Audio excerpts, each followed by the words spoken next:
Hey guys, কি অবস্থা সবার? আশা করি গাইস সকলে ভালো আছেন। গাইস আমি অনেক ভালো আছি। তো গাইস আবারও অনেকদিন পরে ক্যামেরার সামনে আসলাম, কারণ এতদিন আমার মা অসুস্থ ছিল আর হসপিটালে ভর্তি ছিল, যে কারণে আমি কোনো ভিডিও বা ব্লগ আপলোডই করতে পারছিলাম না।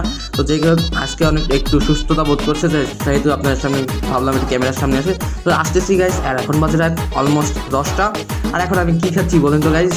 ও যাই হোক, তার আগে আমি রাতকানা রোগের মধ্যে আবার এই চশমা পরে ফেলেছি রাতের মধ্যে। যাই হোক, চশমা বাদ দিলাম।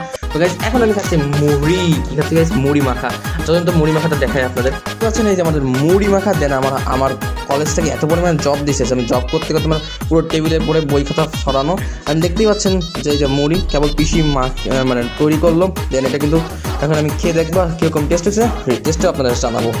তো গাইস একটু ভাব ঠাপ দিয়ে নিই, আবার একটু চশমা পরে নিই গাইস। হ্যাঁ, চশমা পরে একটু ভাব বাইরে আসে। তো যাই হোক, এখন আবার আচ্ছা আমি মুড়িটা টেস্ট করি। যে মুড়ি দেখতে পাচ্ছেন,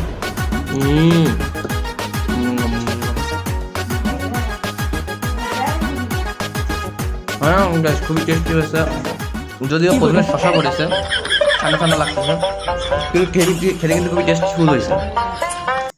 তো গাইস খেতে খেতে এত পরিমাণে ঝাল লেগে গেছে, তার জন্য ভিডিওটা অফ করেছিলাম, যেহেতু চোখের থেকে জল পড়ে গেছিলো। তো যাই হোক, ভাব ছাড়া যাবে না গাইস। আবারও আমি চশমা পড়েছিলাম, আবার একটু ভাব দেবো। তো যাই হোক গাইস, আজকের এই মিনি ব্লগটা এতটুকুই ছিল। ব্লগটা ভালো লাগবে অবশ্যই লাইক করবেন, সাবস্ক্রাইব করতে ভুলবেন না। Thank you for watching my video and খুবই তাড়াতাড়ি আপনাদের সঙ্গে আবারও দেখা হচ্ছে। Tata, good bye. ততক্ষণ ভালো থাকুন, সুস্থ থাকুন, গুড বাই।